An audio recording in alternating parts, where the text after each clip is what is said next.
जाइए। हेलो बच्चों, द पर्वतीय अकाडमी में आप सभी का स्वागत है। जैसा कि पिछला बार हम लोग 8 क्लास का साइंस का पहला चैप्टर लेकर के आए थे जिसका नाम था दहन और ज्वाला। इस बार 10th क्लास साइंस का केमिस्ट्री में हम लोग लेकर के आए जिसका नाम है रासायनिक अभिक्रिया एवं समीकरण।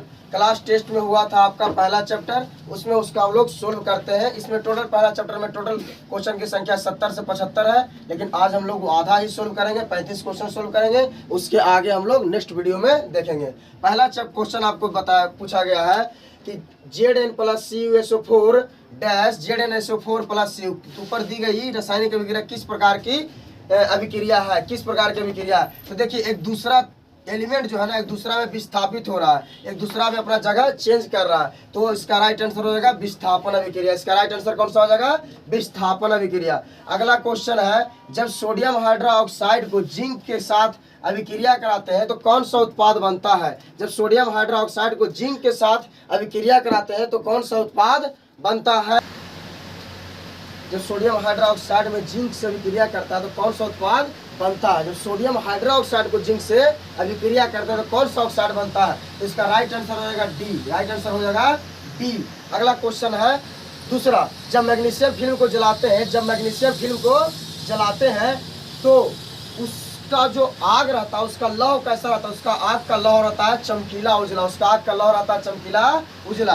दूसरा का राइट आंसर हो जाएगा सी। अगला क्वेश्चन है आपका कि Cu+H2 डैश Cu+H2O किस प्रकार की अभिक्रिया है? किस प्रकार की अभिक्रिया है? तो ये आपका अपचयन अभिक्रिया है। कौन सा अभिक्रिया है? अपचयन अभिक्रिया है। अगला क्वेश्चन लिखेंगे कौन सा बुझा हुआ चूना है? तो आपका CaN2OH2 कैल्शियम हाइड्रोक्साइड आपका बुझा हुआ चूना होता है। इसका राइट आंसर हो जाएगा तीसरा के बी। अगला क्वेश्चन है, निम्नलिखित में कौन सा कथन सही है? कौन सा कथन सही है? यानी कि 2Cu+O2 डैश 2CO इसमें कौन सा कथन सही है? तो देखिए, तो ये हो गया कॉपर। कॉपर ऑक्सीजन के साथ अभिक्रिया कर रहा है तो ऑक्सीजन के साथ यही पुरुष पता लग गया कि कौन सा सही है। कॉपर का ऑक्सीकरण, ऑक्सीजन के साथ अभिक्रिया कर रहा है तो क्या हो जाएगा? कॉपर का ऑक्सीकरण हो जाएगा। इसका राइट आंसर कौन सा हो जाएगा? ए।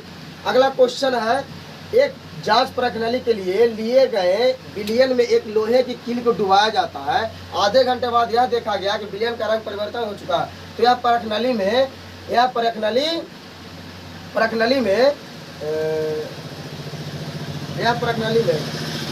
जांच का विलयन प्रणाली में क्या था? जांच का विलयन प्रणाली में क्या था? तो ये तो आप लोग क्लास में बताया गया था, कॉपर सल्फेट। कौन सा था? Copper sulphate. आपको क्वेश्चन में कराया होगा कि जब कॉपर सल्फेट के विलयन में लोहे के कील को डुबाते हैं तो उसका रंग परिवर्तन हो जाता है, रंग परिवर्तन हो जाता है। तो आपका इसका राइट आंसर कौन सा हो जाएगा? Copper sulphate. अगला क्वेश्चन है आपका, निम्नलिखित में कौन सा उत्पाद लेड नाइट्रेट को गर्म करने पर प्राप्त होता है? तो निम्नलिखित में कौन सा उत्पाद लेड नाइट्रेट को, सीसा को गर्म करने पर प्राप्त होता है? तो नाइट्रोजन ऑक्साइड और ऑक्सीजन, नाइट्रोजन ऑक्साइड और ऑक्सीजन। इसका राइट आंसर हो जाएगा डी। इसका राइट आंसर हो जाएगा डी। अगला क्वेश्चन है आपका, sodium sulphate plus barium sulphate को ये आपका समीकरण दे दिया है और डायरेक्ट पूछ दिया कि कौन सा अभिक्रिया है, कौन सा अभिक्रिया है। तो ये अभिक्रिया हो जाएगा द्विविस्थापन अभिक्रिया। कौन सा अभिक्रिया हो जाएगा? द्विविस्थापन अभिक्रिया। अगला क्वेश्चन है कि लाल तप्त जल वाष्प पर प्रवाहित करने पे कौन सा यौगिक बनता है? तो Fe3O4 बनता है। फेरस ऑक्साइड बनता है, फेरस ऑक्साइड बनता है। अगला क्वेश्चन है छठा, साग सब्जियों को विघटित होकर कंपोस्ट बनना किस प्रकार का अभिक्रिया का उदाहरण है? तो आपका है ऊष्माक्षेपी। जब साग सब्जी विघटित हो जाता है, सड़ गल जाता है, तो उसमें से ऊष्मा का अवक्षेपण होता है, इसलिए वह कौन सा अभिक्रिया हो जाता है? ऊष्माक्षेपी अभिक्रिया। यानी कि अगला इस क्वेश्चन का राइट आंसर हो जाएगा बी। इस क्वेश्चन का राइट आंसर हो जाएगा बी। अगला क्वेश्चन है अगला क्वेश्चन है, सिल्वर क्लोराइड का रंग कैसा होता है? सिल्वर क्लोराइड का रंग कैसा होता है? सिल्वर क्लोराइड का रंग हरा होता है। सिल्वर क्लोराइड का रंग कैसा होता है? हरा होता है। अगला क्वेश्चन है आपका, फेरस सल्फेट का विलयन क्रिस्टल का रंग, फेरस सल्फेट क्रिस्टल का रंग कैसा होता है? तो हरा होता है। इसका भी कैसा होता है? हरा होता है। इसका कैसा होता है? हरा होता है। अगला क्वेश्चन है आपका, उपचयन वह अभिक्रिया है जिसमें उपचयन वह अभिक्रिया है जिसमें ऑक्सीजन का भी योग होता है, हाइड्रोजन का भी योग होता है, इलेक्ट्रॉन का भी मुक्त होता है, इलेक्ट्रॉन भी निकलता है। इसका मतलब इसका राइट आंसर कौन सा हो जाएगा? डी। इसका राइट आंसर हो जाएगा डी। नाइट्रोजन डाइऑक्साइड में धुएं का रंग कैसा होता है? नाइट्रोजन डाइऑक्साइड में धुएं का रंग भूरा होता है। धुएं का रंग कैसा होता है? भूरा होता है। चलो हम लोग 15 तक देख चुके थे। अगला 16 नंबर क्वेश्चन क्या है? श्वसन किस प्रकार की रासायनिक अभिक्रिया है? श्वसन किस प्रकार की रासायनिक अभिक्रिया है? तो श्वसन उष्मा संकेती या उष्मा क्षेपी, इसमें मिस्टेक प्रिंट हो गया है, यहाँ पे हो जाएगा उष्मा क्षेपी अभिक्रिया। किस प्रकार का अभिक्रिया है? उष्मा क्षेपी अभिक्रिया, उष्मा शोषी नहीं। श्वसन किस प्रकार की अभिक्रिया है? उष्मा क्षेपीय अभिक्रिया। अब 17 नंबर क्वेश्चन करते हैं। अगला कह रहा है निम्नलिखित में से कौन सा सही है? कौन सा सही है? तो आप लोग को लिखाया गया होगा क्लास में ही इसका सूत्र, सोडियम कार्बोनेट का सूत्र लिखाया गया है, 2CO3.10H2 10H2। इसका राइट आंसर हो जाएगा 17 के बी। 18 का आपका है गणना CaCO3 डैश, मतलब कि ये आपको 2 गो में टूट गया। देखिए तो किस प्रकार का अभिक्रिया, किस प्रकार का अभिक्रिया, किस प्रकार का अनुपात में ये टूटा, ये क्वेश्चन आपको पूछ रहा है। तो यहाँ पे मिस प्रिंट हो गया, ये विजन नहीं होगा, ये होगा वियोजन। कौन सा अभिक्रिया होगा? वियोजन। आपको पूरा डिफिनेशन में लिखाया हुआ है। ये कौन सा अभिक्रिया हो जाएगा? वियोजन अभिक्रिया। क्योंकि एक यानी कि कैल्शियम कार्बोनेट को जब गर्म करते हैं, कैल्शियम कार्बोनेट को जब गर्म करते हैं तो ये 2 भागों में टूट जाता है।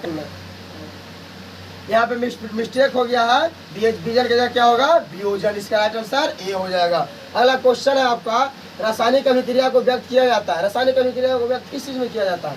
अनुसूत्रक रूप में, सरल सूत्रक रूप में, या फिर संकेतक रूप में, या फिर संख्याओं के द्वारा। तो किसके रूप में किया जाता है? संख्याओं के द्वारा। संख्याओं के द्वारा किया जाता है।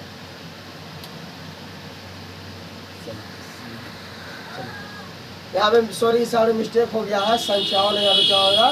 समीकरणों के द्वारा, समीकरणों के द्वारा, समीकरणों के द्वारा व्यक्त किया जाता है। ठीक है, समीकरणों के द्वारा व्यक्त किया जाता है। अगला क्वेश्चन कह रहा है कि गणना में बाएं एवं दाएं दोनों और प्रत्येक की बड़े परमाणुओं की संख्या पे क्या हो जाएगा? परमाणु की संख्या, परमाणु, प्रत्येक परमाणु हो गया, आप मिसप्रिंट हो गया है।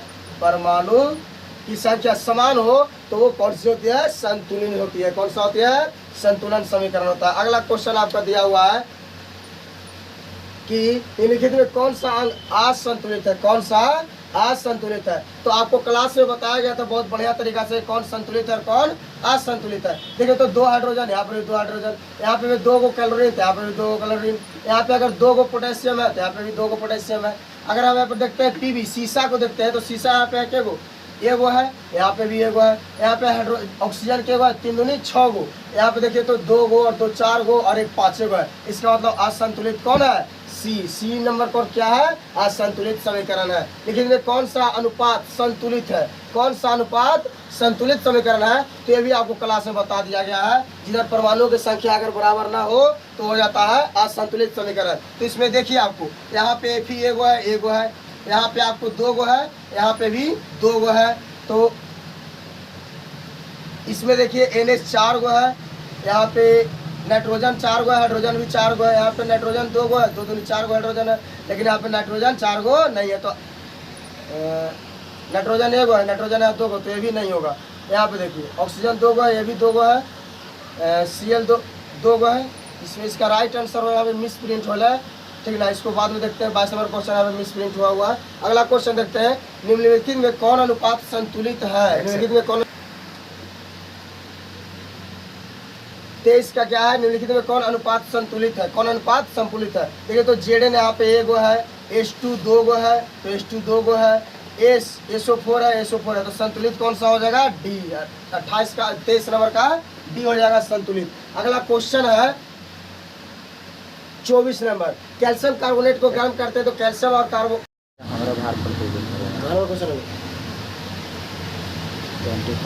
चलिए, कैल्शियम कार्बोनेट को गर्म करने पर कैल्शियम और कार्बन बनते हैं। अभिक्रिया किस प्रकार की अभिक्रिया कहलाती है? तो ये आपका अभिक्रिया अपघटन। कैल्शियम कार्बोनेट को जब गर्म करते हैं, CaCO3 को गर्म करते हैं, ये CaO और CO2 में टूट जाता है, तो अपघटित हो जाते हैं।